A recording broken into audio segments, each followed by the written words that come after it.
Hello students, I hope you all are very well. Today we will discuss our most important topic, that is objective of accounting. Clear? ਤਾਂ ਹੁਣ ਤੋਂ ਪਹਿਲਾਂ ਜਿਹੜੇ ਆਪਾਂ topic ਕੀਤੇ ਆ, ਸਿੰਪਲ ਬੁੱਕਕੀਪਿੰਗ ਦਾ meaning, bookkeeping ਦੀਆਂ features ਕੀਤੀਆਂ ਜਾਂ ਅਕਾਊਂਟਿੰਗ ਦਾ ਮੀਨਿੰਗ ਕੀਤਾ।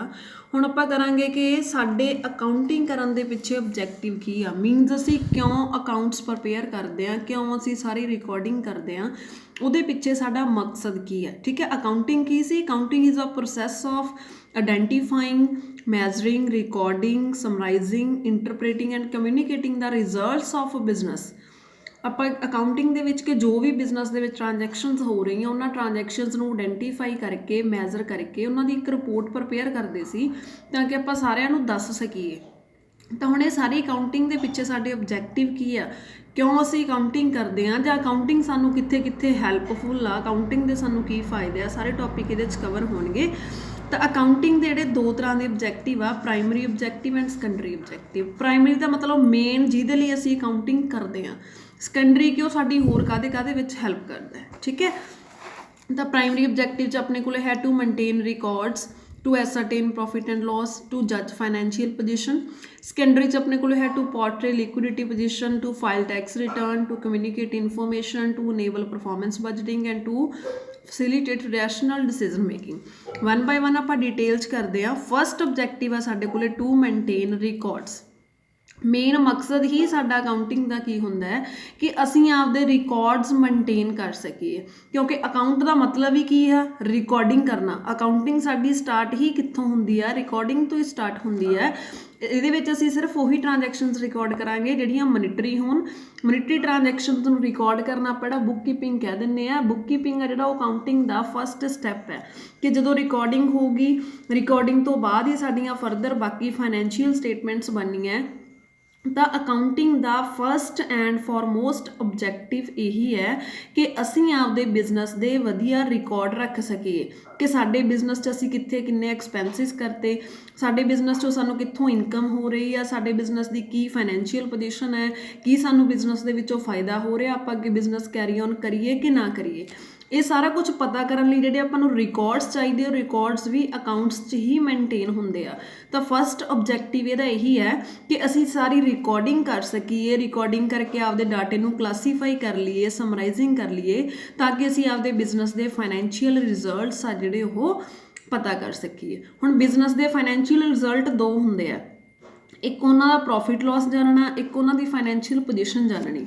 ਤਾਂ ਜੋ ਸਾਡੀ ਅਕਾਊਂਟਿੰਗ ਉਹਦਾ ਸੈਕਿੰਡ ਪ੍ਰਾਇਮਰੀ ਆਬਜੈਕਟਿਵ ਕੀ ਆ? To ascertain profit and loss. ਹੁਣ ਕੋਈ ਵੀ ਬੰਦਾ ਬਿਜ਼ਨਸ ਕਰਦਾ, ਛੋਟਾ ਕਰਦਾ, ਵੱਡਾ ਬਿਜ਼ਨਸ ਕਰਦਾ, ਹਰ ਇੱਕ ਨੂੰ ਇਹ ਤਾਂ ਐਕਸਾਈਟਮੈਂਟ ਹੁੰਦੀ ਹੋਈ ਹੈ ਕਿ ਹਾਂ ਮੈਨੂੰ ਇਹ ਪਤਾ ਲੱਗੇ ਕਿ ਮੈਂ ਆਪਦੇ ਬਿਜ਼ਨਸ 'ਚੋਂ ਪ੍ਰੋਫਿਟ ਕਮਾ ਰਿਹਾ ਕਿ ਮੈਂ ਆਪਦੇ ਬਿਜ਼ਨਸ 'ਚੋਂ ਲੋਸ ਕਮਾ ਰਿਹਾ। ਤਾਂ ਅਕਾਊਂਟ ਮੇਨਟੇਨ ਕਰਨ ਦਾ ਸਾਡਾ ਸੈਕਿੰਡ ਆਬਜੈਕਟਿਵ ਇਹ ਹੁੰਦਾ ਹੈ ਕਿ ਸਾਨੂੰ ਉਹਦੇ ਤੋਂ ਆਪਦੇ ਬਿਜ਼ਨਸ ਦਾ ਪ੍ਰੋਫਿਟ ਲੋਸ ਪਤਾ ਲੱਗ ਜੇ ਕਿ ਐਟਲੀਸਟ ਅਸੀਂ ਬਿਜ਼ਨਸ ਦੇ ਵਿੱਚ ਜਿੰਨਾ ਪੈਸਾ ਇਨਵੈਸਟ ਕੀਤਾ ਉਹ ਪੈਸੇ ਤੋਂ ਸਾਨੂੰ ਫਾਇਦਾ ਹੋ ਰਿਹਾ ਕਿ ਨੁਕਸਾਨ ਹੋ ਰਿਹਾ, ਇਹ ਚੀਜ਼ ਪਤਾ ਲੱਗ ਜੇ। ਇਹ ਚੀਜ਼ ਪਤਾ ਲਗਾਉਣ ਲਈ ਅਕਾਊਂਟ ਦੇ ਵਿੱਚ ਇੱਕ ਇਨਕਮ ਸਟੇਟਮੈਂਟ ਪ੍ਰਪੇਅਰ ਕੀਤੀ ਜਾਂਦੀ ਹੈ ਜਿਹਨੂੰ ਅਸੀਂ ਕਹਿੰਦੇ ਆ profit and loss account. Clear?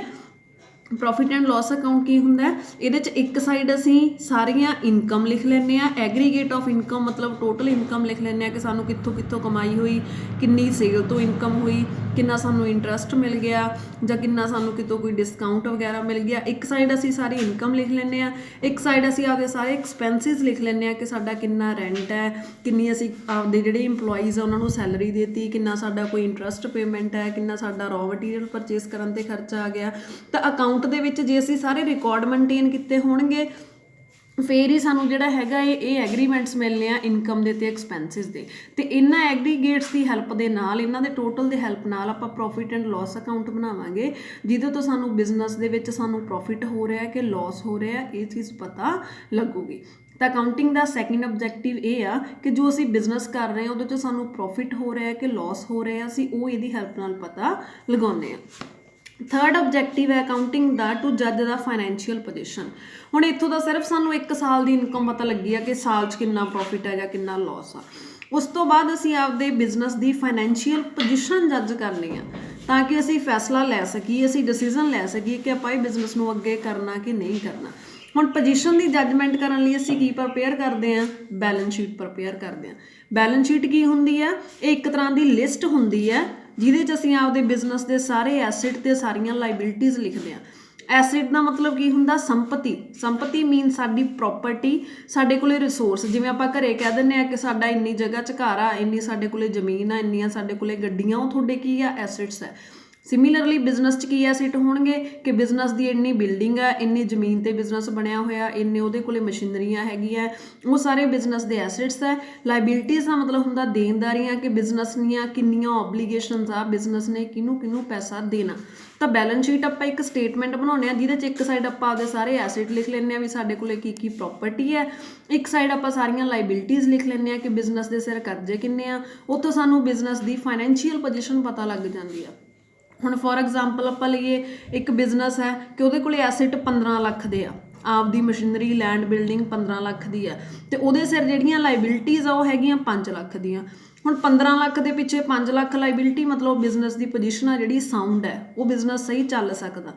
ਉਹੀ ਆਪਾਂ ਇੱਕ ਦੂਸਰਾ ਬਿਜ਼ਨਸ ਦੇਖੀਏ ਕਿ ਉਹਨਾਂ ਕੋਲੇ ਐਸਿਡਸ ਹੈਗੇ ਆ 15 ਲੱਖ ਦੇ ਤੇ ਲਾਇਬਿਲਿਟੀ ਸਿਰ ਹੈਗੀਆਂ 17 ਲੱਖ, ਤਾਂ ਹੁਣ ਉਹਨਾਂ ਦੇ ਸਿਰ ਤਾਂ ਲਾਇਬਿਲਿਟੀਜ਼ ਜ਼ਿਆਦਾ, ਮਤਲਬ ਕਿ ਉਹ ਬਿਜ਼ਨਸ ਦੀ ਪੋਜੀਸ਼ਨ ਆ ਜਿਹੜੀ ਉਹ ਸਾਊਂਡ ਨਹੀਂ ਹੈਗੀ, ਉਹ ਬਿਜ਼ਨਸ ਨੂੰ ਅੱਗੇ ਕੈਰੀ ਔਨ ਕਰਨ 'ਚ ਸਾਨੂੰ ਫਾਇਦਾ ਹੈ ਨਹੀਂ। ਤਾਂ ਅਕਾਊਂਟ ਦੇ ਜਿਹੜੇ ਮੇਨ 3 ਪ੍ਰਾਇਮਰੀ ਆਬਜੈਕਟਿਵ ਉਹ ਇਹੀ ਆ ਕਿ ਪਹਿਲਾਂ ਇਹਦੇ 'ਚ ਸਾਰੇ ਰਿਕਾਰਡਸ ਮੇਨਟੇਨ ਕੀਤੇ ਜਾਂਦੇ ਆ, ਫਿਰ ਉਹਨਾਂ ਰਿਕਾਰਡਸ ਦੀ ਹੈਲਪ ਨਾਲ ਪ੍ਰੋਫਿਟ ਐਂਡ ਲੋਸ ਪਤਾ ਕੀਤਾ ਜਾਂਦਾ ਤੇ ਫਾਈਨੈਂਸ਼ੀਅਲ ਪੋਜੀਸ਼ਨ ਪਤਾ ਕੀਤੀ ਜਾਂਦੀ ਹੈ। ਨੈਕਸਟ ਸਾਡੇ ਕੋਲੇ ਆ ਗਏ ਸੈਕੰਡਰੀ ਆਬਜੈਕਟਿਵ। ਸੈਕੰਡਰੀ ਆਬਜੈਕਟਿਵ ਦੇ ਵਿੱਚ ਫਸਟ ਹੈ ਟੂ ਪੋਰਟਰੇ ਦਾ ਲਿਕੁਇਡਿਟੀ ਪੋਜੀਸ਼ਨ। ਹੁਣ ਲਿਕੁਇਡਿਟੀ ਪੋਜੀਸ਼ਨ ਕੀ ਹੁੰਦਾ ਹੈ, ਅਬਿਲਿਟੀ ਟੂ ਪੇ ਕੈਸ਼, ਕਿ ਕਿਸੇ ਬਿਜ਼ਨਸ ਦੀ ਜਿਵੇਂ ਆਪਾਂ ਕਹਿੰਦੇ ਨੇ ਪਾਣੀ ਲਿਕੁਇਡ ਫਾਰਮ 'ਚ ਹੈ ਕਿ ਉਹ ਬੜੀ ਛੇਤੀ ਜਿੱਧਰ ਨੂੰ ਮਰਜ਼ੀ ਡੋਲ ਲਓ ਪਾਣੀ ਨੂੰ, ਜਿੱਧਰ ਨੂੰ ਮਰਜ਼ੀ ਬਹਾ ਲਓ, ਲਿਕੁਇਡ ਫਾਰਮ ਦੇ ਵਿੱਚ ਹੈ, ਜਿਹੜੀ ਉਹਦੀ ਹੈਗੀ ਹੈ ਸਭ ਤੋਂ ਵਧੀਆ ਫਾਰਮ ਹੈ। ਤਾਂ ਬਿਜ਼ਨਸ ਦੀ ਲਿਕੁਇਡਿਟੀ ਕਿੰਨੀ ਕੁ ਆ, ਮਤਲਬ ਕਿ ਬਿਜ਼ਨਸ ਕਿੰਨੀ ਕੁ ਜਲਦੀ ਆਪਦੇ ਖਰਚੇ ਆ ਜਿਹੜੇ ਪੇ ਕਰ ਸਕਦਾ, ਉਹਨੂੰ ਆਪਾਂ ਕਹਿੰਦੇ ਹਾਂ ਉਹਦੀ ਲਿਕੁਇਡਿਟੀ ਪੋਜੀਸ਼ਨ। ਜਿਵੇਂ ਆਪਾਂ ਕਹਿ ਦਈਏ ਅਸੀਂ ਵਿਆਜ ਦੇਣਾ, ਕੀ ਬਿਜ਼ਨਸ ਕੋਲੇ ਹਰ ਮਹੀਨੇ ਜਾਂ ਹਰ ਸਾਲ ਵਿਆਜ ਦੇਣ ਜੋਗੇ ਪੈਸੇ ਹੈਗੇ ਆ, ਬਿਜ਼ਨਸ ਕੋਲੇ ਆਪਦਾ ਕਿਰਾਇਆ ਦੇਣ ਜੋਗੇ ਪੈਸੇ ਹੈਗੇ ਆ। ਜੇ ਉਹ ਆਪਦੇ ਐਕਸਪੈਂਸਿਸ ਬਹੁਤ ਜਲਦੀ ਪੇ ਕਰ ਰਿਹਾ, it means business the ਲਿਕੁਇਡਿਟੀ position good ਹੈ। ਅਗਰ ਉਹ ਤੋਂ ਇਹ ਖਰਚੇ ਆਪਦੇ ਪੇ ਹੀ ਨਹੀਂ ਹੁੰਦੇ ਪਏ ਤਾਂ ਬਿਜ਼ਨਸ ਦੀ ਲਿਕੁਇਡਿਟੀ ਪੋਜੀਸ਼ਨ ਆ ਜਿਹੜੀ ਬੈਡ ਆ। ਹੁਣ ਜੇ ਆਪਾਂ ਅਕਾਊਂਟ ਦੇ ਵਿੱਚ ਪ੍ਰੋਪਰਲੀ ਰਿਕਾਰਡ ਬਣਾਏ ਹੋਣਗੇ, ਅਕਾਊਂਟ ਦੇ ਵਿੱਚ ਅਸੀਂ ਪ੍ਰੋਪਰ ਲਿਖਿਆ ਹੋਊਗਾ ਕਿ ਬਿਜ਼ਨਸ ਅਬਟੇਨ ਕਿੱਥੋਂ ਕਰ ਰਿਹਾ ਕੈਸ਼, ਬਿਜ਼ਨਸ ਕੋਲੇ ਪੈਸਾ ਆ ਕਿੱਥੋਂ ਰਿਹਾ, ਤੇ ਬਿਜ਼ਨਸ ਉਹ ਕੈਸ਼ ਨੂੰ ਯੂਟਿਲਾਈਜ਼ ਕਿੱਥੇ ਕਰ ਰਿਹਾ, ਉਹਨੂੰ ਵਰਤ ਕਿੱਥੇ ਰਿਹਾ, ਫਿਰ ਸਾਨੂੰ ਪਤਾ ਲੱਗਦਾ ਬਿਜ਼ਨਸ ਦੀ ਲਿਕੁਇਡਿਟੀ ਪੋਜੀਸ਼ਨ ਦਾ।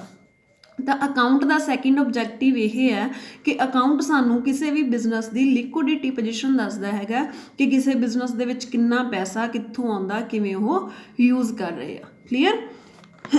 ਨੈਕਸਟ ਹੈ ਸਾਡੇ ਕੋਲੇ to have control over property and asset of the firm. ਹੁਣ ਦੇਖੋ ਜੇ ਅਸੀਂ ਆਪਦੇ ਘਰੇ ਵੀ ਜੇ ਅਸੀਂ ਪ੍ਰੋਪਰ ਰਿਕਾਰਡ ਨਾ ਰੱਖਿਆ ਹੋਵੇ, ਜੇ ਅਸੀਂ ਆਪਦੀ ਜ਼ਮੀਨ ਜਾਂ ਆਪਦੀ ਜੋ ਪ੍ਰੋਪਰਟੀ ਉਹਦੇ ਆਪਦੇ ਕੋਲੇ ਕਾਗਜ਼ ਨਾ ਰੱਖੇ ਹੋਣ, ਤਾਂ ਕੋਈ ਵੀ ਬੰਦਾ ਆ ਕੇ ਸਾਡੇ ਤੇ ਹੱਕ ਜਮਾ ਲੂਗਾ ਕਿ ਇਹ ਚੀਜ਼ ਤਾਂ ਮੇਰੀ ਹੈ। ਸਿਮਿਲਰਲੀ ਬਿਜ਼ਨਸ ਦੇ ਵਿੱਚ ਉਹਨਾਂ ਦੀ ਏਡੀ ਵੱਡੀ ਫੈਕਟਰੀ ਹੈ, ਇੰਨੀ ਬਿਲਡਿੰਗ, ਇੰਨੀਆਂ ਮਸ਼ੀਨਾਂ ਹੈ, ਤਾਂ ਅਕਾਊਂਟ ਉਹਨਾਂ ਨੂੰ ਇੱਕ ਅਪ ਟੂ ਡੇਟ ਇਨਫੋਰਮੇਸ਼ਨ ਦਿੰਦਾ ਹੈ ਕਿ ਕਿਹੜੇ ਐਸਿਡ ਤੁਹਾਡੇ ਕੋਲੇ ਪੋਜੈਸਡ ਆ, ਉਹਨਾਂ ਚੋਂ ਕਿਹੜੇ ਐਸਿਡ ਦੇ ਤੁਸੀਂ ਮਾਲਕ ਆ, ਕਿਹੜੇ ਐਸਿਡ ਤੇ ਤੁਹਾਡਾ ਕੋਈ ਲੋਨ ਵਗੈਰਾ ਚੱਲ ਰਿਹਾ ਹੈਗਾ, ਤਾਂ ਕਿ ਕੋਈ ਵੀ ਬਾਹਰਲਾ ਬੰਦਾ ਆ ਕੇ ਤੁਹਾਡੇ ਐਸਿਡ ਤੇ ਕੰਟਰੋਲ ਨਾ ਕਰ ਸਕੇ। ਅਕਾਊਂਟ ਤੁਹਾਨੂੰ ਇੰਨੀ ਕੁ ਇਨਫੋਰਮੇਸ਼ਨ ਦਿੰਦਾ ਹੈ ਕਿ ਤੁਹਾਨੂੰ ਪਤਾ ਲੱਗ ਜਾਂਦਾ ਤੁਹਾਡੇ ਕਿਹੜੇ ਕਿਹੜੇ ਐਸਿਡ ਆ, ਕਿਹੜੀ ਕਿਹੜੀ ਪ੍ਰੋਪਰਟੀ ਹੈ, ਕਿਹੜੀ ਤੇ ਕੋਈ ਕਰਜ਼ਾ ਹੈ, ਕਿਹੜੀ ਤੇ ਨਹੀਂ ਹੈ। ਤਾਂ ਅਕਾਊਂਟ ਜਿਹੜਾ ਸਾਨੂੰ ਪ੍ਰੋਪਰ ਸਾਰੀ ਇਨਫੋਰਮੇਸ਼ਨ ਪ੍ਰੋਵਾਈਡ ਕਰਦਾ ਬਿਜ਼ਨਸ ਦੀ ਪ੍ਰੋਪਰਟੀ ਬਾਰੇ ਕਿ ਕਿਹੜੀ ਪ੍ਰੋਪਰਟੀ ਬਿਜ਼ਨਸ ਦੀ ਹੈ, ਕਿਹੜੀ ਨਹੀਂ ਹੈ। ਨੈਕਸਟ ਥਰਡ ਹੈ ਟੂ ਫਾਈਲ ਟੈਕਸ ਰਿਟਰਨ। ਹੁਣ ਦੇਖੋ ਆਪਾਂ ਬਿਜ਼ਨਸ ਕਰਦੇ ਹਾਂ, ਬਿਜ਼ਨਸ ਦੇ ਵਿੱਚ ਆਪਾਂ ਨੂੰ ਟੈਕਸ ਪੇ ਕਰਨਾ ਪੈਂਦਾ। ਟੈਕਸ ਅਸੀਂ ਕਾਹਦੇ ਤੇ ਪੇ ਕਰਨਾ ਹੁੰਦਾ, ਬਿਜ਼ਨਸ ਦੇ ਪ੍ਰੋਫਿਟਸ ਤੇ। ਤੇ ਬਿਜ਼ਨਸ ਦੇ ਪ੍ਰੋਫਿਟ ਆਪਾਂ ਨੂੰ ਕਿੱਥੋਂ ਪਤਾ ਲੱਗਣੇ ਆ, ਅਕਾਊਂਟਸ ਤੋਂ, ਕਿ ਜਿਹੜੀ ਸਾਡੀ ਅਕਾਊਂਟਿੰਗ ਹੈ ਇਹੀ ਸਾਨੂੰ ਰਿਲਾਇਬਲ ਇਨਫੋਰਮੇਸ਼ਨ ਪ੍ਰੋਵਾਈਡ ਕਰਦੀ ਹੈ। ਰਿਲਾਇਬਲ ਮਤਲਬ ਵਿਸ਼ਵਾਸਯੋਗ, ਕਿ ਅਕਾਊਂਟ ਅਸੀਂ ਬਿਲਕੁਲ ਹਮੇਸ਼ਾ ਸਹੀ ਬਣਾਉਂਦੇ ਹਾਂ। ਇੱਥੋਂ ਸਾਨੂੰ ਆਪਦੇ ਬਿਜ਼ਨਸ ਦੇ ਬਿਲਕੁਲ ਸਹੀ ਪ੍ਰੋਫਿਟ ਪਤਾ ਲੱਗਦੇ ਆ ਕਿ ਸਾਡੇ ਬਿਜ਼ਨਸ 'ਚ ਕਿੰਨੇ ਪ੍ਰੋਫਿਟ ਆ, ਉਹ ਪ੍ਰੋਫਿਟਸ 'ਤੇ ਅਸੀਂ ਕਿੰਨਾ ਟੈਕਸ ਆ ਜਿਹੜਾ ਉਹ ਪੇ ਕਰਨਾ। ਦਾ ਅਕਾਊਂਟ ਸਾਨੂੰ ਇਸ ਚੀਜ਼ 'ਚ ਵੀ ਹੈਲਪ ਕਰਦਾ ਹੈ ਕਿ ਅਸੀਂ ਆਪਦੀ ਟੈਕਸ ਰਿਟਰਨ ਫਾਈਲ ਕਰ ਸਕੀਏ, ਸਾਡਾ ਕਿੰਨਾ ਟੈਕਸ ਬਣਦਾ ਸਹੀ, ਤਾਂ ਕਿ ਸਾਨੂੰ ਕੋਈ ਜੁਰਮਾਨਾ ਨਾ ਲੱਗੇ। ਇਸ ਚੀਜ਼ 'ਚ ਵੀ ਅਕਾਊਂਟ ਜਿਹੜਾ ਸਾਡੀ ਹੈਲਪ ਕਰਦਾ ਹੈ। ਨੈਕਸਟ ਹੈ to communicate information to various groups. ਹੁਣ ਦੇਖੋ ਬਿਜ਼ਨਸ ਦੇ ਨਾਲ ਬਹੁਤ ਸਾਰੇ ਗਰੁੱਪਸ ਆ ਜਿਹੜੇ ਉਹ ਰਿਲੇਟਡ ਹੁੰਦੇ ਆ। ਸਭ ਤੋਂ ਪਹਿਲਾਂ ਤਾਂ ਓਨਰ ਹੀ ਹੈ। ਓਨਰ ਦਾ ਮਤਲਬ ਮਾਲਕ, ਜਿਹਨੇ ਬਿਜ਼ਨਸ 'ਚ ਪੈਸਾ ਲਾਇਆ। ਹੁਣ ਅਗਰ ਤੁਸੀਂ ਬਿਜ਼ਨਸ 'ਚ ਪੈਸਾ ਲਾਓ ਤਾਂ ਤੁਹਾਨੂੰ ਵੀ ਇਹ ਚੀਜ਼ ਹੁੰਦੀ ਹੈ ਕਿ ਮੈਨੂੰ ਪਤਾ ਲੱਗੇ ਮੈਨੂੰ ਬਿਜ਼ਨਸ 'ਚ ਕਮਾਈ ਹੋ ਰਹੀ ਹੈ ਕਿ ਨਹੀਂ ਹੋ ਰਹੀ। ਦੂਜੇ ਨੰਬਰ 'ਤੇ ਇਨਵੈਸਟਰ, ਜਿਹਨੇ ਤੁਹਾਡੇ ਨਾਲ ਹਿੱਸਾ ਪਾਉਣਾ, ਉਹ ਵੀ ਪਹਿਲਾਂ ਇਹੀ ਦੇਖੂਗਾ ਵੀ ਇਹ ਬਿਜ਼ਨਸ 'ਚ ਕਮਾਈ ਹੈਗੀ ਹੈ ਕਿ ਨਹੀਂ। ਮੈਨੇਜਮੈਂਟ ਨੇ ਕਿੰਨੇ ਡਿਸੀਜ਼ਨ ਲੈਣੇ ਹੁੰਦੇ ਆ ਕਿ ਹਾਂ ਅਸੀਂ ਬਿਜ਼ਨਸ 'ਚ ਪਹਿਲਾਂ ਚੰਗਾ ਕਰ ਰਹੇ ਹਾਂ ਜਾਂ ਸਾਡੀ ਕਿੱਥੇ ਕਮੀ ਆ, ਅਸੀਂ ਉਹਨੂੰ ਕਿਵੇਂ ਸਹੀ ਕਰੀਏ। ਇੰਪਲੋਈਜ਼ ਨੇ ਤੁਹਾਡੇ ਕੋਲੋਂ ਤਨਖਾਹ ਲੈਣੀ ਆ, ਗਵਰਨਮੈਂਟ ਨੇ ਤੁਹਾਡੇ ਕੋਲੋਂ ਟੈਕਸ ਲੈਣਾ ਹੈ, ਰਿਸਰਚਰਸ ਨੇ ਨਵੀਂ ਨਵੀਂ ਰਿਸਰਚ ਕਰਨੀ ਹੈ। ਤਾਂ ਹੁਣ ਇਹਨਾਂ ਸਾਰਿਆਂ ਨੂੰ ਬਿਜ਼ਨਸ ਬਾਰੇ ਇਨਫੋਰਮੇਸ਼ਨ ਚਾਹੀਦੀ ਹੈ। ਉਹੀ ਇਨਫੋਰਮੇਸ਼ਨ ਨੂੰ ਯੂਜ਼ ਕਰਕੇ ਇਹਨਾਂ ਨੇ ਆਪਦੇ ਡਿਸੀਜ਼ਨ ਵਗੈਰਾ ਲੈਣੇ ਹੁੰਦੇ ਆ। ਤਾਂ ਹੁਣ ਇਹਨਾਂ ਸਾਰਿਆਂ ਨੂੰ ਉਹ ਇਨਫੋਰਮੇਸ਼ਨ ਕਮਿਊਨੀਕੇਟ ਕੌਣ ਕਰੂਗਾ? ਉਹ ਕਮਿਊਨੀਕੇਟ ਕਰੇਗਾ ਸਾਡਾ ਅਕਾਊਂਟ, ਕਿਉਂਕਿ ਅਕਾਊਂਟਿੰਗ ਦੇ ਵਿੱਚ ਆਪਾਂ ਪ੍ਰੋਪਰ ਰਿਕਾਰਡਸ ਬਣਾਏ ਹੋਣਗੇ। ਉਹਨਾਂ ਰਿਕਾਰਡਸ ਤੋਂ ਹੀ ਇਹਨਾਂ ਸਾਰੇ ਗਰੁੱਪਸ ਨੂੰ ਇਹਨਾਂ ਦੀ ਇਨਫੋਰਮੇਸ਼ਨ ਮਿਲਣੀ ਆ, ਜਿਹਦੀ ਹੈਲਪ ਨਾਲ ਇਹ ਆਪਦੇ ਡਿਸੀਜ਼ਨਸ ਆ ਜਿਹੜੇ ਲੈ ਸਕਣਗੇ। ਤਾਂ ਅਕਾਊਂਟਿੰਗ ਦਾ ਇੱਕ ਆਬਜੈਕਟਿਵ ਇਹ ਵੀ ਹੋ ਗਿਆ ਕਿ ਹਾਂ ਅਸੀਂ ਇਹਨਾਂ ਸਾਰੇ ਗਰੁੱਪਸ ਨੂੰ ਇਨਫੋਰਮੇਸ਼ਨ ਪ੍ਰੋਵਾਈਡ ਕਰਨੀ ਹੀ ਕਰਨੀ ਹੈ। ਜੇ ਆਪਾਂ ਅਕਾਊਂਟ ਹੀ ਨਾ ਬਣਾਏ ਹੋਣਗੇ ਤਾਂ ਫਿਰ ਇਹਨਾਂ ਨੂੰ ਇਨਫੋਰਮੇਸ਼ਨ ਕੌਣ ਪ੍ਰੋਵਾਈਡ ਕਰੇਗਾ? ਤਾਂ ਅਕਾਊਂਟਿੰਗ ਦਾ ਸੈਕੰਡਰੀ ਆਬਜੈਕਟਿਵ ਆ ਕਿ ਇਹਨਾਂ ਸਾਰੇ ਗਰੁੱਪਸ ਨੂੰ ਇਨਫੋਰਮੇਸ਼ਨ ਪ੍ਰੋਵਾਈਡ ਕਰਨਾ। ਨੈਕਸਟ ਹੈ to provide information about utilization of scarce resources. Scarce resources ਮਤਲਬ ਕਿ ਜਿਹੜੇ ਰਿਸੋਰਸ ਸਾਡੇ ਕੋਲੇ ਬਹੁਤ ਘੱਟ ਹੈ, ਜਿਹੜੇ ਸਾਡੇ ਕੋਲੇ ਲਿਮਿਟਡ ਜੇ ਰਿਸੋਰਸਿਸ ਆ, ਹੁਣ ਅਸੀਂ ਉਹਨਾਂ ਨੂੰ ਕਿਵੇਂ ਯੂਟੀਲਾਈਜ਼ ਕਰੀਏ। ਜਿਵੇਂ ਆਪਾਂ ਨੂੰ ਪਤਾ ਕਿ ਕਈ ਵਾਰੀ ਹੁੰਦਾ ਆਪਾਂ ਨੂੰ ਕੱਚਾ ਮਾਲ ਮਿਲਣੋਂ ਹਟ ਗਿਆ, ਰॉ ਮਟੀਰੀਅਲ ਸਾਨੂੰ ਮਿਲਦਾ ਨਹੀਂ ਪਿਆ, ਸਾਡੇ ਕੋਲੇ 5 ਆਰਡਰ ਆਏ ਪਏ ਆ। ਤਾਂ ਹੁਣ ਉਹਨਾਂ 'ਚੋਂ ਕਿਹੜਾ ਆਰਡਰ ਆਪਾਂ ਨੂੰ ਪਹਿਲਾਂ ਫੁੱਲਫਿਲ ਕਰਨ 'ਚ ਜ਼ਿਆਦਾ ਫਾਇਦਾ ਹੈ, ਕਿਹੜੇ ਆਰਡਰ ਨੂੰ ਅਸੀਂ ਪਹਿਲਾਂ ਫੁੱਲਫਿਲ ਕਰੀਏ, ਕਿਹੜੇ ਨੂੰ ਬਾਅਦ 'ਚੋਂ ਫੁੱਲਫਿਲ ਕਰੀਏ ਕਿ ਸਾਨੂੰ ਜ਼ਿਆਦਾ ਫਾਇਦਾ ਹੋਊਗਾ। ਇਹ ਸਾਰਾ ਜਿਹੜਾ ਹਿਸਾਬ ਕਿਤਾਬ ਉਹ ਵੀ ਸਾਨੂੰ ਅਕਾਊਂਟ ਨੇ ਹੀ ਲਾ ਕੇ ਦੱਸਣਾ, ਕਿਉਂਕਿ ਇਹਨੇ ਸਾਨੂੰ ਦੱਸਣਾ ਹੈ ਕਿ ਕਿਹੜੇ ਐਸਿਡ ਨੂੰ ਤੁਸੀਂ ਕਿੱਦਾਂ ਅਕਵਾਇਰ ਕਰੋ, ਕਿੱਦਾਂ ਉਹਨੂੰ ਯੂਟੀਲਾਈਜ਼ ਕਰੋ, ਕਿੱਦਾਂ ਉਹਨੂੰ ਪ੍ਰੀਜ਼ਰਵ ਕਰੋ। ਪ੍ਰੀਜ਼ਰਵ ਮਤਲਬ ਉਹਨੂੰ ਬਚਾ ਕੇ ਅਸੀਂ ਕਿਵੇਂ ਰੱਖਣਾ। ਦਾ ਅਕਾਊਂਟ ਸਾਨੂੰ ਸਾਰੀ ਇਨਫੋਰਮੇਸ਼ਨ ਪ੍ਰੋਵਾਈਡ ਕਰੇਗਾ ਸਕੇਅਰ ਰਿਸੋਰਸਿਸ ਬਾਰੇ।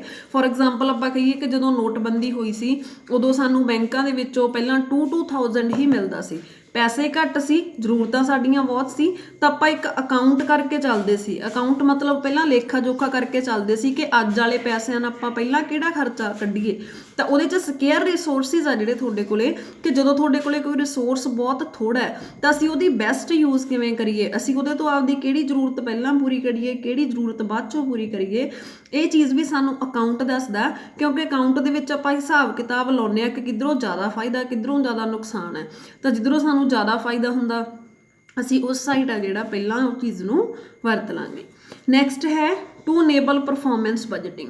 ਹੁਣ ਆਪਾਂ ਆਪਦੀ ਇੱਕ ਪਰਫਾਰਮੈਂਸ ਬਜਟਿੰਗ ਕਰਦੇ ਹਾਂ। ਫੋਰ ਐਗਜ਼ਾਮਪਲ ਤੁਸੀਂ ਆਪਦੇ ਫਰੈਂਡਸ ਨੂੰ ਪਾਰਟੀ ਕਰਨੀ ਹੈ ਤਾਂ ਤੁਸੀਂ ਪਹਿਲਾਂ ਆਪਦਾ ਬਜਟ ਦੇਖਦੇ ਹੋ। ਬਜਟ ਮਤਲਬ ਜੇਬ 'ਚ ਕਿੰਨੇ ਪੈਸੇ ਆ, ਉਹਦੇ 'ਚੋਂ ਆਪਾਂ ਕਿੰਨੇ ਨਾਲ ਕੀ ਮੈਨੇਜ ਕਰਨਾ, ਕਿੰਨੇ ਨਾਲ ਖਾਣ ਨੂੰ ਲਿਆਉਣਾ, ਕਿੰਨੇ ਨਾਲ ਡੈਕੋਰੇਸ਼ਨ ਕਰਨੀ ਹੈ ਜਾਂ ਜੋ ਵੀ ਹੈ। ਤਾਂ ਸਿਮਿਲਰਲੀ ਅਕਾਊਂਟ ਦੇ ਵਿੱਚ ਵੀ ਇੱਕ ਬਜਟਿੰਗ ਕੀਤੀ ਜਾਂਦੀ ਹੈ ਅਕਾਊਂਟ ਦੀ ਹੈਲਪ ਨਾਲ।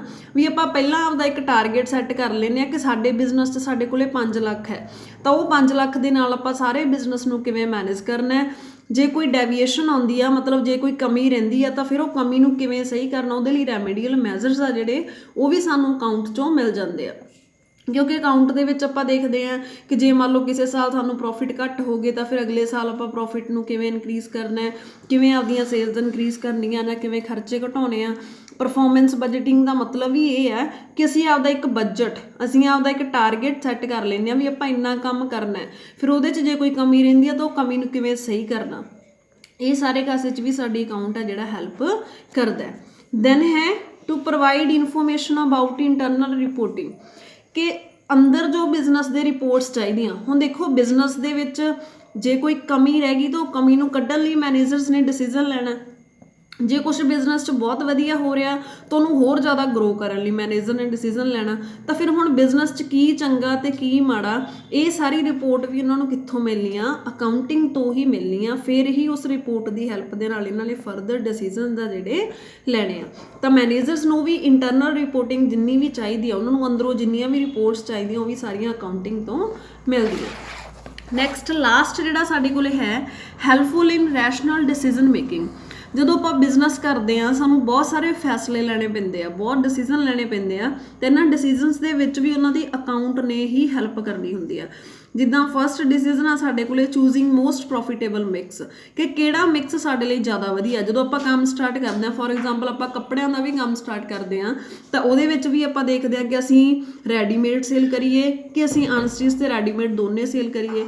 ਫਿਰ ਅਸੀਂ ਇਕੱਲੇ ਲੇਡੀਜ਼ ਸੇਲ ਕਰੀਏ ਜਾਂ ਜੈਂਟ ਸੇਲ ਕਰੀਏ, ਕਿਹੜਾ ਮਿਕਸ ਸਾਡੇ ਲਈ ਜ਼ਿਆਦਾ ਵਧੀਆ, ਨਾਲ ਬੱਚਿਆਂ ਦੇ ਰੱਖੀਏ, ਕਿਹੜੇ ਮਿਕਸ 'ਚ ਸਾਨੂੰ ਜ਼ਿਆਦਾ ਫਾਇਦਾ ਹੋਊਗਾ, ਉਹ ਵੀ ਅਸੀਂ ਪੂਰਾ ਹਿਸਾਬ ਕਿਤਾਬ ਕਰਾਂਗੇ ਕਿ ਜੇ ਆਪਾਂ ਸਾਰੇ ਸਟਾਰਟ ਕਰਦੇ ਹਾਂ ਆਪਾਂ ਨੂੰ ਬਿਲਡਿੰਗ ਵੀ ਵੱਧ ਚਾਹੀਦੀ, ਇਹਦਾ ਮਤਲਬ ਕਿਰਾਇਆ ਵੀ ਵੱਧ ਪਊਗਾ, ਸੇਲਜ਼ਮੈਨ ਵੀ ਜ਼ਿਆਦਾ ਚਾਹੀਦੇ ਆ, ਤਾਂ ਆਪਾਂ ਕਿਹੜਾ ਮਿਕਸ ਚੂਜ਼ ਕਰੀਏ ਕਿ ਪ੍ਰੋਫਿਟ ਜ਼ਿਆਦਾ ਹੋਵੇ, ਉਹ 'ਚ ਵੀ ਸਾਡੇ ਅਕਾਊਂਟ ਨੇ ਹੈਲਪ ਕਰਦੀ ਆ। ਨੈਕਸਟ ਹੈ ਡਾਈਵਰਸੀਫਿਕੇਸ਼ਨ ਆਫ ਪ੍ਰੋਡਕਟ। ਡਾਈਵਰਸੀਫਿਕੇਸ਼ਨ ਦਾ ਮਤਲਬ ਹੁੰਦਾ ਵਧਾਉਣਾ, ਕਿ ਪਹਿਲਾਂ ਆਪਾਂ ਕੋਈ ਇੱਕ ਪ੍ਰੋਡਕਟ 'ਚ ਫੋਰ ਐਗਜ਼ਾਮਪਲ ਆਪਾਂ ਇਲੈਕਟ੍ਰੀਸਿਟੀ ਵਾਲੇ ਕਹਿ ਦਈਏ ਕਿ ਪਹਿਲਾਂ ਉਹ ਇਕੱਲੇ ਕੂਲਰ ਸੇਲ ਕਰ ਰਹੇ ਆ, ਕਿ ਉਹ ਹੁਣ ਨਾਲ AC ਵਗੈਰਾ ਦਾ ਕੰਮ ਐਡ ਕਰਨਗੇ ਨਾ ਕਰਨ, ਨਾਲ LED ਦਾ ਕੰਮ ਐਡ ਕਰਨਗੇ ਨਾ ਕਰਨ, ਉਹਨਾਂ ਨੂੰ ਫਾਇਦਾ ਹੋਊਗਾ ਕਿ ਨੁਕਸਾਨ ਹੋਊਗਾ ਡਾਈਵਰਸੀਫਿਕੇਸ਼ਨ 'ਤੇ, ਇਹ ਚੀਜ਼ 'ਚ ਵੀ ਅਕਾਊਂਟ ਨੇ ਹੈਲਪ ਕਰਨੀ ਹੈ। ਉਸ ਤੋਂ ਬਾਅਦ ਕਲੋਜ਼ਿੰਗ ਪ੍ਰੋਡਕਟ ਔਰ ਡਿਪਾਰਟਮੈਂਟ। ਹੁਣ ਜੇ ਕਿਸੇ ਡਿਪਾਰਟਮੈਂਟ ਤੋਂ ਆਪਾਂ ਨੂੰ ਲਗਾਤਾਰ ਨੁਕਸਾਨ ਹੋ ਰਿਹਾ, ਕਿਸੇ ਪ੍ਰੋਡਕਟ ਨੂੰ ਵੇਚ ਕੇ ਆਪਾਂ ਨੂੰ ਕੰਟੀਨਿਊਸਲੀ ਜਿਹੜਾ ਲੋਸ ਹੀ ਹੋ ਰਿਹਾ ਹੈਗਾ, ਤਾਂ ਉਹ ਡਿਪਾਰਟਮੈਂਟ ਨੂੰ ਬੰਦ ਕਰਨ 'ਚ ਫਾਇਦਾ ਆ। ਇਹ ਚੀਜ਼ ਵੀ ਸਾਨੂੰ ਕਿੱਥੋਂ ਪਤਾ ਲੱਗੂਗੀ? ਅਕਾਊਂਟ ਤੋਂ, ਕਿਉਂਕਿ ਅਕਾਊਂਟ ਨੇ ਹੀ ਸਾਨੂੰ ਦੱਸਣਾ ਹੈ ਕਿ ਕਿਹੜੇ ਡਿਪਾਰਟਮੈਂਟ ਤੋਂ ਤੁਹਾਨੂੰ ਲੋਸ ਹੋ ਰਿਹਾ, ਕਿਹੜੇ ਡਿਪਾਰਟਮੈਂਟ 'ਚ ਤੁਹਾਨੂੰ ਬੰਦ ਕਰਨ 'ਚ ਫਾਇਦਾ ਹੈ। ਦੈਨ ਹੈ ਮੇਕ ਔਰ ਬਾਏ ਡਿਸੀਜ਼ਨ।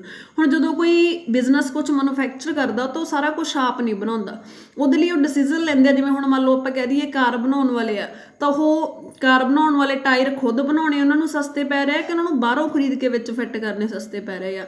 ਇਹਦੇ ਲਈ ਵੀ ਪਹਿਲਾਂ ਪ੍ਰੋਪਰ ਅਕਾਊਂਟ ਕਰਕੇ ਦੇਖਣਗੇ ਕਿ ਜੇ ਅਸੀਂ ਆਪ ਬਣਾਵਾਂਗੇ ਸਾਨੂੰ ਕਿੰਨਾ ਖਰਚਾ ਪਊਗਾ, ਜੇ ਆਪਾਂ ਬਣੇ ਬਣਾਏ ਬਾਹਰੋਂ ਲੈ ਕੇ ਵਿੱਚ ਫਿੱਟ ਕਰਾਂਗੇ ਤਾਂ ਸਾਨੂੰ ਕਿੰਨਾ ਖਰਚਾ ਪਊਗਾ। ਫਿਰ ਉਹ ਦੇਖਦੇ ਆ ਜਿਹੜੀ ਚੀਜ਼ ਉਹਨਾਂ ਨੂੰ ਬੈਸਟ ਲੱਗਦੀ ਹੈ, ਜਿਹਦੇ 'ਚ ਖਰਚਾ ਘੱਟ ਪੈਂਦਾ, ਉਹ ਡਿਸੀਜ਼ਨ ਉਹ ਲੈ ਲੈਂਦੇ ਆ। ਇਸ ਤੋਂ ਬਾਅਦ ਕਿਸੇ ਮਸ਼ੀਨਰੀ ਦੀ ਰੀਨਿਊਅਲ ਰਿਪਲੇਸਮੈਂਟ, ਕਿ ਜਦੋਂ ਕੋਈ ਮਸ਼ੀਨ ਖਰਾਬ ਹੋ ਗਈ ਤਾਂ ਹੁਣ ਆਪਾਂ ਨੂੰ ਰੀਨਿਊ ਕਰ ਲਈਏ ਕਿ ਰਿਪਲੇਸ ਕਰ ਲਈਏ, ਕਿ ਉਹਦੀ ਵੀ ਥੋੜ੍ਹੀ ਬਹੁਤੀ ਰਿਪੇਅਰ ਕਰਾ ਲਈਏ ਕਿ ਉਹਦੀ ਜਗ੍ਹਾ 'ਤੇ ਨਵਾਂ ਲੈ ਕੇ ਆਈਏ। ਇਹ 'ਚ ਵੀ ਸਾਨੂੰ ਅਕਾਊਂਟ ਨੇ ਹੈਲਪ ਕਰਨਾ ਹੈ ਕਿ ਜੇ ਤਾਂ ਹੁਣ ਮੰਨ ਲਓ ਚੀਜ਼ ਨਵੀਂ 5000 ਦੀ ਹੈ, ਜੇ ਸਾਡਾ ਰਿਪੇਅਰ ਤੇ 500,000 ਲੱਗਦਾ ਤਾਂ ਆਪਾਂ ਲਾ ਲਾਂਗੇ, ਜੇ ਰਿਪੇਅਰ ਦੇ ਹੀ 4000 ਲੱਗ ਰਿਹਾ ਤਾਂ ਆਪਾਂ ਨੂੰ ਫਾਇਦਾ ਹੈ ਕਿ ਆਪਾਂ ਨਵੀਂ ਲੈ ਆਈਏ। ਤਾਂ ਇਹ ਵੀ ਸਾਰਾ ਲੇਖਾ ਜੋਖਾ ਕਰਨ 'ਚ ਸਾਡੀ ਅਕਾਊਂਟ ਨੇ ਹੈਲਪ ਕਰਨੀ ਹੈ। ਨੈਕਸਟ ਆ ਗਿਆ ਐਕਸੈਪਟਿੰਗ ਔਰ ਰਿਜੈਕਟਿੰਗ ਆਰਡਰ, ਕਿ ਜਦੋਂ ਆਪਾਂ ਨੂੰ ਕੋਈ ਆਰਡਰ ਆ ਰਿਹਾ ਕਸਟਮਰ ਵੱਲੋਂ, ਅਸੀਂ ਉਹਨੂੰ ਐਕਸੈਪਟ ਕਰਨਾ ਕਿ ਅਸੀਂ ਉਹਨੂੰ ਰਿਜੈਕਟ ਕਰਨਾ, ਕਿ ਜੇ ਤਾਂ ਸਾਨੂੰ ਲੱਗਦਾ ਕਿ ਸਾਨੂੰ ਉਸ ਚੀਜ਼ 'ਚ ਫਾਇਦਾ ਆ। ਕਈ ਵਾਰੀ ਇਹ ਹੁੰਦਾ ਕਿ ਕਸਟਮਰ ਬਹੁਤ ਟਾਈਮ 'ਤੇ ਡਿਮਾਂਡ ਕਰਦਾ, ਉਹਦੇ ਲਈ ਆਪਾਂ ਨੂੰ ਐਮਰਜੈਂਸੀ ਲੇਬਰ ਲਾਉਣੀ ਪੈਣੀ ਹੈ, ਡਬਲ ਸ਼ਿਫਟ ਕੰਮ ਕਰਾਉਣਾ ਪੈਣਾ, ਓਵਰ ਟਾਈਮ ਕਰਾਉਣਾ ਪੈਣਾ, ਉਸ ਚੀਜ਼ 'ਚ ਬਿਜ਼ਨਸ ਨੂੰ ਵੀ ਜ਼ਿਆਦਾ ਖਰਚੇ ਪੈਂਦੇ ਓਵਰ ਟਾਈਮ ਦੇ ਵਿੱਚ, ਤਾਂ ਉਹ ਆਰਡਰ ਨੂੰ ਆਪਾਂ ਐਕਸੈਪਟ ਕਰੀਏ ਕਿ ਰਿਜੈਕਟ ਕਰੀਏ, ਇਹਦੇ 'ਚ ਵੀ ਸਾਡੀ ਅਕਾਊਂਟਸ ਨੇ ਹੈਲਪ ਕਰਨੀ ਆ। ਦੈਨ ਲਾਸਟ ਕਿ ਪ੍ਰੋਡਕਟ ਦਾ ਪ੍ਰਾਈਸ ਕਿੰਨਾ ਫਿਕਸ ਕਰੀਏ। ਹੁਣ ਕੋਈ ਵੀ ਬਿਜ਼ਨਸ ਉਨਾ ਪ੍ਰਾਈਸ ਫਿਕਸ ਕਰੂਗਾ ਕਿ ਜਿਹਦੇ 'ਚ ਉਹਨਾਂ ਦੇ ਆਪਦੇ ਖਰਚੇ ਵੀ ਕਵਰ ਹੋਣ, ਉਹਨਾਂ ਨੂੰ ਪ੍ਰੋਫਿਟ ਵੀ ਹੋਵੇ। ਤਾਂ ਇਹ ਸਾਰਾ ਹਿਸਾਬ ਕਿਤਾਬ ਕਰਨ ਦੇ ਵਿੱਚ ਕਿ ਕਿਸੇ ਪ੍ਰੋਡਕਟ ਦਾ ਕਿੰਨਾ ਪ੍ਰਾਈਸ ਸੈੱਟ ਕਰਨਾ, ਇਹਦੇ 'ਚ ਵੀ ਉਹਦੀ ਅਕਾਊਂਟ ਨੇ ਹੀ ਹੈਲਪ ਕਰਨੀ ਹੈ, ਕਿਉਂਕਿ ਅਕਾਊਂਟ ਨੇ ਹੀ ਉਹਨਾਂ ਨੂੰ up to date information provide ਕਰਨੀ ਹੈ ਕਿ ਜਿਹਦੇ ਹੈਲਪ ਦੇ ਨਾਲ ਆਪਾਂ ਪ੍ਰਾਈਸ ਹੈ ਜਿਹੜਾ ਸੈੱਟ ਕਰਾਂਗੇ। ਤਾਂ ਇਹ ਸਾਰੇ ਅਕਾਊਂਟ ਦੇ ਆਬਜੈਕਟਿਵ ਸੀ, ਜਾਂ ਅਕਾਊਂਟ ਸਾਨੂੰ ਇਹਨਾਂ ਸੈਕਟਰਸ ਦੇ ਵਿੱਚ ਹੈਲਪ ਕਰਦਾ ਹੈ ਜਿਹਦੇ ਕਰਕੇ ਅਸੀਂ ਅਕਾਊਂਟਸ ਹੈ ਜਿਹੜੇ ਬਣਾਉਂਦੇ ਹਾਂ। I hope you understand well. Thank you students.